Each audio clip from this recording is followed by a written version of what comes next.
आज के वीडियो में हम बात करने वाले हैं टॉप 10 इंडियन शेयर्स के बारे में, जिनको अगर आपने अपने पोर्टफोलियो में 10 साल के लिए होल्ड किया ना, तो ये आपके पोर्टफोलियो को वो रिटर्न दे सकते हैं जो शायद आप अभी सोच भी नहीं सकते। जी हाँ, कौन से हैं वो 10 शेयर्स, आइए बात करते हैं। लिस्ट में नंबर 1 पर है रिलायंस इंडस्ट्री। देखो, एक जमाना था जब रिलायंस को सिर्फ लोग ऑयल बिजनेस के लिए जानते थे, लेकिन आज देखो, जियो से टेलीकॉम और रिलायंस रिटेल ने पूरे इंडिया का कंज्यूमर मार्केट बदल दिया है। मुकेश अंबानी ने प्रूव किया है कि फ्यूचर उन्हीं का होता है जो रिस्क लेते हैं। अपनी पोजीशन मार्केट में कैसे क्रिएट करनी है ना, ये रिलायंस इंडस्ट्रीज को अच्छे से आता है। आपको याद है ना, एक टाइम था जब डेटा महीने का 1 GB मिलता था, लेकिन अब देखो 1 GB 2 GB आप इजिली महीने का अफोर्ड कर सकते हो। ये सब पॉसिबल हुआ है जियो के कारण। जब से जियो ने मार्केट में एंट्री ली है, तब से पूरा टेलीकॉम सेक्टर बदल गया है। वोडाफोन और आइडिया भी बेचारे एक हो गए हैं, ताकि कम से कम उनकी दुकान तो बंद ना हो। ये है रिलायंस का पावर। नंबर 2 पर है टीसीएस और इन्फोसिस। देखो, ये दोनों ऐसी कंपनी है जो ज्यादा शोर नहीं करती, लेकिन अच्छा रिटर्न देती है। इन कंपनीज ने कभी भी अपने इन्वेस्टर्स को निराश नहीं किया है। इनका डिसिप्लिन, कंसिस्टेंसी और ग्लोबल रेपुटेशन इतनी अच्छी है कि हमेशा ये हर इन्वेस्टर को एक स्टेबल और एक सेफ रिटर्न देती है। शॉर्ट टाइम में मार्केट थोड़ा वोलेटाइल हो सकती है, लेकिन लॉन्ग टर्म में इन कंपनीज ने कभी भी अपने इन्वेस्टर्स को निराश नहीं किया है। इनके पास बड़े बड़े प्रोजेक्ट्स होते हैं, चाहे बैंकिंग का हो, इंश्योरेंस का हो, या और भी कोई बड़े ग्लोबल प्रोजेक्ट्स हो, इनमें इनका बड़ा कंट्रीब्यूशन होता है और ये इंडिया की हाथी कंपनीज में काउंट होती हैं। नंबर 3 पर है एचडीएफसी बैंक। बैंकिंग सेक्टर में सबसे बड़ा नाम एचडीएफसी बैंक। हर मार्केट करेक्शन के बाद ये स्टॉक और ज्यादा मजबूत होता है। इसकी कंसिस्टेंट प्रॉफिट ने और ब्रांड ट्रस्ट ने इस स्टॉक को एक स्ट्रॉन्ग पिलर बनाया है। हर इन्वेस्टर की पसंद है। ये स्टॉक भी सेफ है, स्टेबल है और एक पावरफुल ऑप्शन है नेक्स्ट 10 ईयर्स के लिए। नंबर 4 पर है HUL, हिंदुस्तान यूनिलीवर। कभी सोचा आपने, हर घर में कुछ न कुछ HUL का प्रोडक्ट जरूर यूज होता है, चाहे सर्फ एक्सल हो या लाइफबॉय साबुन हो या कुछ खाने पीने के प्रोडक्ट्स हो, क्योंकि अब ये कंपनी सिर्फ ब्रांड नहीं है, बल्कि हर मिडिल क्लास फैमिली की एक हैबिट बन चुकी है। इकोनॉमी स्लो डाउन हो या फिर बूम कर रही हो, FMCG प्रोडक्ट्स हमेशा बिकते हैं और हमेशा डिमांड में रहते हैं। इसलिए ये कंपनी बेस्ट है। क्यों? क्योंकि ये कंपनी इंडिया की सबसे बड़ी लार्जेस्ट FMCG कंपनी है और इस कंपनी के इतने प्रोडक्ट हैं कि आप किसी भी मिडिल क्लास फैमिली में हो या लोअर मिडिल क्लास फैमिली में हो, इस कंपनी के प्रोडक्ट आपके हर घर में जरूर दिख जाएंगे। नंबर 5 पर है ITC।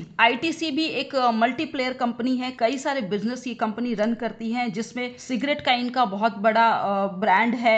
FMCG प्रोडक्ट्स ये कंपनी बनाती है। आशीर्वाद आटा आपने देखा होगा, बहुत सारे मिडिल क्लास फैमिली में यूज होता है, वो यही कंपनी बनाती है। इसके अलावा ITC के होटल्स हैं, मल्टी स्टार होटल्स हैं इनके, और इसके अलावा ये कंपनी रेगुलर डिविडेंड भी देती है, जिसके चलते ये कंपनी इन्वेस्टर्स के लिए भी एक बेस्ट चॉइस है और लॉन्ग टर्म में ये कंपनी हमेशा अच्छी परफॉर्मेंस देती है। नंबर 6 पर है एशियन पेंट। ये भी अपनी पेंट इंडस्ट्रीज का किंग है। 70 साल से भी ज्यादा ये मार्केट का लीडर है और अब एक ट्रस्टेड ब्रांड बन चुका है। लोगों के घर में कलर करने के साथ साथ ये आपके पोर्टफोलियो को भी कलर करेगा और हमेशा हरा रखेगा उसको। तो ये भी एक सेफ और एक स्टेबल रिटर्न देगा आपको फ्यूचर में। आप इस शेयर से कभी भी निराश नहीं होगे। नंबर 7 पर है LNT। LNT जो है वो रोड और इंफ्रास्ट्रक्चर में डील करती है। गवर्नमेंट के बहुत सारे प्रोजेक्ट्स ये कंपनी देखती है, जैसे metro, trains, bridge, dam, power project, इन सब के पीछे LNT का ही नाम होता है। दोस्तों, नंबर 8 पर है BEL, यानी कि भारत इलेक्ट्रॉनिक्स। डिफेंस मैन्युफैक्चरिंग में इंडिया का शाइनिंग स्टार है ये BEL। Radar, electronics, communication system, सब कुछ मेड इन इंडिया होने वाला है। डिफेंसिव सेक्टर आने वाले 10 सालों में बूम करेगा और BEL उसका लीडर होगा। तो ये शेयर डिफेंसिव स्टॉक है, इंडियन गवर्नमेंट का स्टॉक है और आपके पोर्टफोलियो के लिए डाइवर्सिफिकेशन के लिए भी अच्छा ऑप्शन है। नंबर 9 पर है अदानी ग्रीन एनर्जी। ये इंडिया की ग्रीन एनर्जी रिवोल्यूशन के सेक्टर में ये कंपनी काम कर रही है। इस कंपनी का एम ही है इंडिया को क्लीन और एक सस्टेनेबल पावर देना, और इस कंपनी के पास गवर्नमेंट का भी पूरा सपोर्ट है। तो आने वाले नेक्स्ट 10 ईयर्स में ये कंपनी भी एक अच्छी साबित हो सकती है। और दोस्तों, नंबर 10 पर है मेरा फेवरेट गोदरेज प्रॉपर्टी। देखो, फिजिकल प्रॉपर्टी तो सबको ही खरीदते ही हैं, जमीन, लैंड, प्लॉट या फिर कोई फ्लैट। लेकिन अगर आप फिजिकल प्रॉपर्टी ना लेकर के